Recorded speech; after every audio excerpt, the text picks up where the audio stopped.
tell you a story. The first story my father told me, and the first story that I told each of you.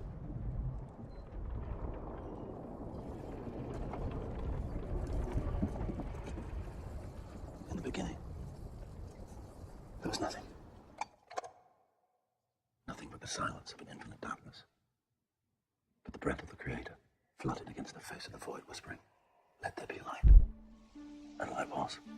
And it was good. The first day. And then the formless light began to take on substance, shape. The second day. And our world was born. A beautiful, fragile home. And a great warming light nurtured its days. And a lesser light ruled the nights. And there was evening. And morning. Another day. And the waters of the world gathered together. And in their midst emerged dry land. Another day passed.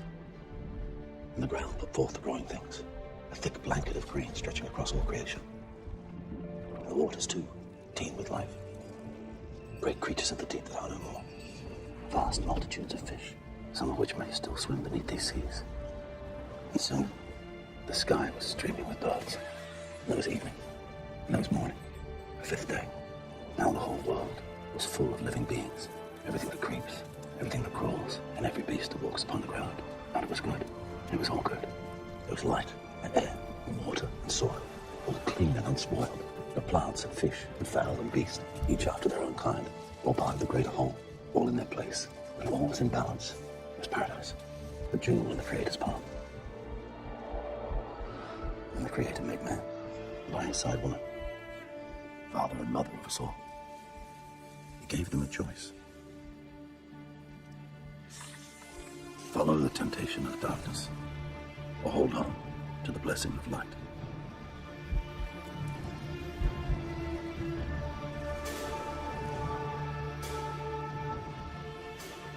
They ate from the forbidden fruit.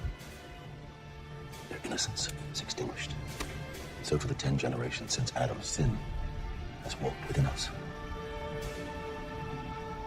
Brother against brother. Nation against nation.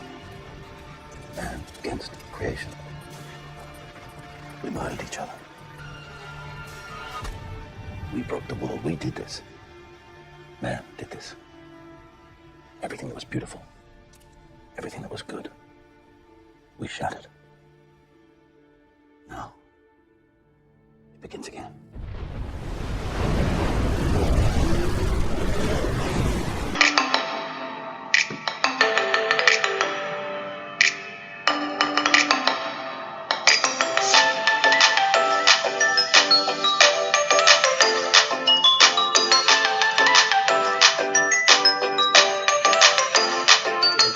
When I'm looking at your work, the two big things that jump out to me is this story of man and earth. And we're going to be talking about a lot of different things today. We're going to talk about catastrophism. We're going to be talking about sacred geometry and the connections between the two. But explain to me and people out there, we're going to bring up a graph in a moment, modern human animals, us, we've existed, say, 150 to 190,000 years. Yet we only have 5,000 years of written history. Explain why that might be.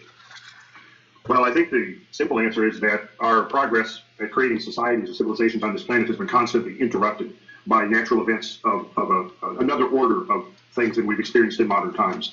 And I think you were going to pull up a graph, perhaps, where I have documented some of the catastrophes that have shown up in the geological or archaeological or paleontological record during that time that we humans have been on the planet. And there's been easily a dozen events that, were they to transpire again today, would likely pull the plug on our modern civilization. As a society or a culture becomes entrenched within a specific set of environmental parameters, and then suddenly those parameters change, and whether the survival of that society depends on whether or not it can adapt to that change. If it can't adapt to that change, it essentially goes extinct, just like a species would go extinct within a major environmental catastrophe.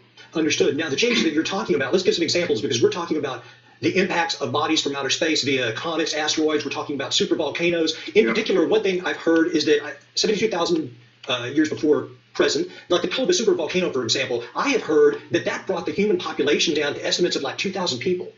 That's possible, yes. That's just unbelievable. Yes. And these are things that are of such a magnitude that we really cannot even conceive of the scope of their devastation. Yes, I would agree with that. And the thing is that we don't have really the context for understanding these things, because essentially our history is basically the story of human activity on Earth between catastrophes. So we see that, at the end of the last ice age, between roughly 11 and 14,000 years ago, there was actually a series of catastrophes that brought this Pleistocene world, the Paleolithic world, to an abrupt end.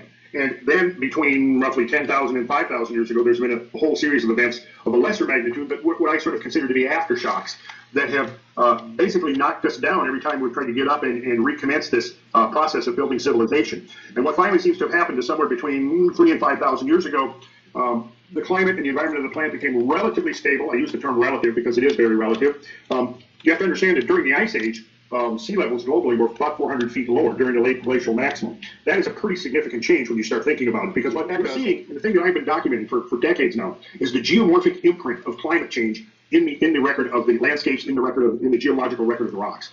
And once you begin to learn to read that language, it's unambiguous, the story that it has to tell. I mean, it's basically indicating to us that probably at least a half a dozen times nature has knocked us for a loop. And each one of these times that it happens, we have to pick ourselves up, dust ourselves off, and basically start over again. Randall, let me ask you about something, because I've been watching your DVD for the past week, and it's amazing. There is one graphic I would like first to bring up. It has to do with the Great Year, and when we get ready to go into sacred geometry, the way that it is influenced by these cataclysms, if we can bring up the graphic for the Great Year, it looks like a cross, and I would like for Randall to explain this to us, because that is it. Okay, now, Randall, what I immediately notice is that these events, these cataclysmic events, are happening on axes, and that's just remarkable. So tell me how that could be. Well, I don't know the ultimate explanation. All I know is that, by making an exhaustive literature search, finding the most accurate dates possible, and plotting these dates on a timeline, they seem to fall onto a tempo that seems to be consistent with the precessional cycle. And this has been partially recognized, I think, even going back to James Crowell and Milutin Milankovitch, who are looking at the alternating cycloglacial and interglacial ages in terms of the three changing orbital parameters of the Earth, one of which is the precessional cycle. But what I've seen, it suggests to me that there's something going on, which this is basically a focus of my current research, is trying to understand why this coincidence between the tempo of these global changes and the precessional cycle.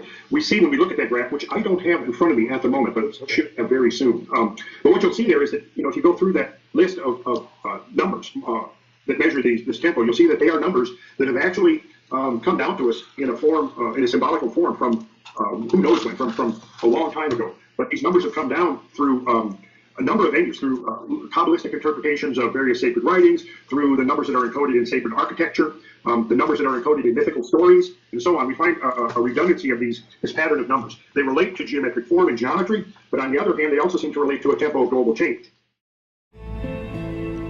Our family has been chosen for a great task: to save the innocent.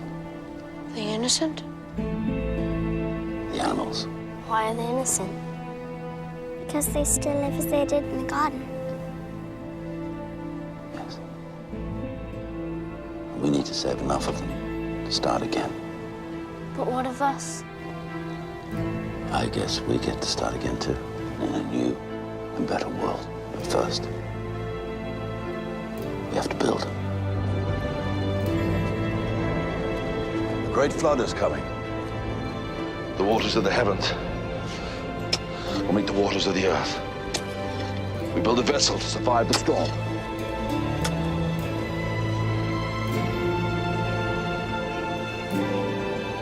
We build an ark.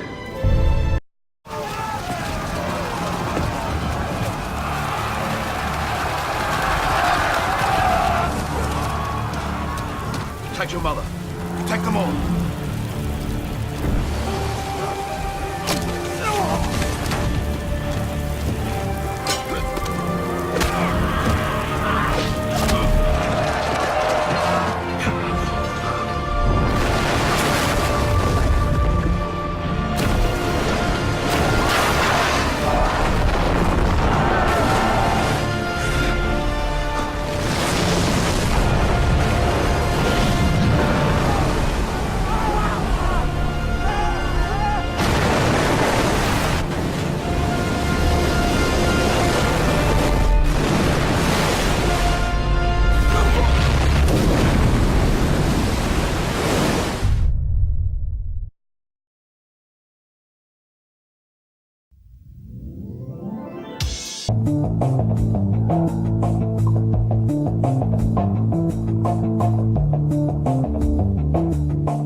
axis points at the North Star, and the heavens have been revolving around that star since the dawn of time.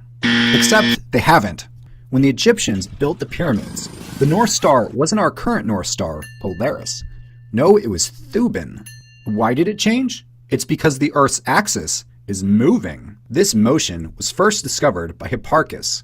He was looking at the positions of the stars and comparing them with their positions a century earlier at the same time of year. He found that the stars were moving at least 1 degree every century. What could be causing this motion? When you're riding a car and the car turns, you feel an acceleration. In the same way that you experience an acceleration when a car turns, there is also an acceleration as the world turns. This acceleration works against the force of gravity, so you actually weigh less at the equator. And you weigh more when you're at the North Pole, 1% more. This also causes the Earth to bulge. The Earth is 26 miles wider at the equator. Because the Earth is not a perfect sphere, the gravitational force of the Sun isn't perfectly balanced. One side of the Earth gets tugged just a little bit more, and this causes the Earth's axis to spin, completing one revolution every 26,000 years. This also affects the length of the year. Now,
Because when I was watching your presentation, one of the things that is said regarding sacred geometry, and I love this, I'm just going to read it. It said, part of understanding the ancient secrets and methods of the master builders of old was to use sacred geometry and geodetic knowledge to create structures that resonated with the earth because they were harmonically attuned to the earth. Explain that, and also explain how early and ancient man seemed to know that the earth was not a perfect sphere, but that it was undulating and contorting with tidal bulges. How did they know all of this?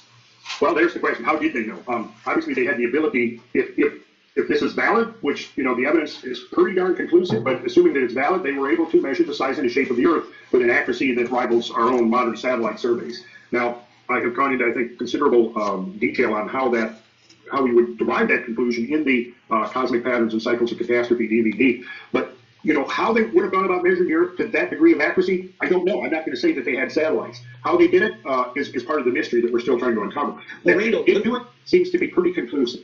I agree. And one of the things that I've learned, again, from your work, is that not only did they know this, but then when they would put up buildings like structures like the Great Pyramid or the Parthenon, they would reflect the knowledge of where the structure was in relationship to the planet, encoded within the structure of the building itself. Yes. That certainly appears to be the case. And how they would have done that and known that, again, that's part of the mystery that we're still trying to uncover. And I'm hoping in my lifetime. Years. This also affects the length of the year. Now, you can measure the length of a year several different ways. One way is to look at the seasons. This is called the tropical year. Another way is to look at the positions of the stars. This is called the sidereal year. In January, the sun is in the constellation Capricorn, which means children born in January have Capricorn as their astrological sign. Over the course of a year, the sun moves through all the signs of the zodiac. Once the Earth is back in its original location, we have completed one sidereal year. But the tropical year doesn't depend on the Earth's position. It depends on the Earth's axis. When the North Pole faces away from the sun, we in the northern hemisphere experience the winter solstice, the shortest day of the year. If you measure the length of time between two winter solstices, you get a tropical year. So, what's different? Well, if the Earth's axis is moving, it could line up with the sun before the Earth has returned to its original location. This is what happens. Although the effect is small, the axis only moves about 1/100th of a degree, and a tropical year is only 20 minutes shorter than a sidereal year. How did this affect the development of the calendar? Let's go back to the Romans. You may remember Julius Caesar as the man who conquered the Gauls, overthrew the Roman Republic, and named the month of July after himself. But in his free time, he cleaned up the Roman calendar, which was a total mess. Before Caesar, the calendar lasted between 355 days and 378 days. Caesar put it at 365 days, with a leap day every 4 years. This was the Western calendar, until Pope Gregory XIII said, "That's not good enough." He removed some of the leap days to better match the length of a tropical year. The Gregorian calendar wasn't adopted in Russia until 1918, and as a result, the Russians showed up at the 1908 Olympics 12 days late. Why did Pope Gregory base our calendar off the tropical year? What if he had used the sidereal year? Imagine it's the year 15,000 AD, and Americans are celebrating Christmas in the middle of summer, and that is what a sidereal calendar would mean. Now, a tropical calendar gets the seasons. Get on the ark! Everyone on the ark now! I think we should get on the ark. I agree. I think we should get on the ark also. I'm cold, I'm wet, I'm going home.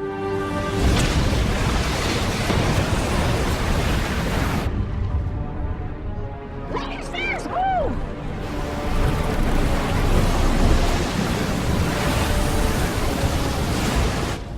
my God, this is happening. This is really happening. Oh. Get everyone on the ark now! Get on the ark now! Let's go! Get on the ark!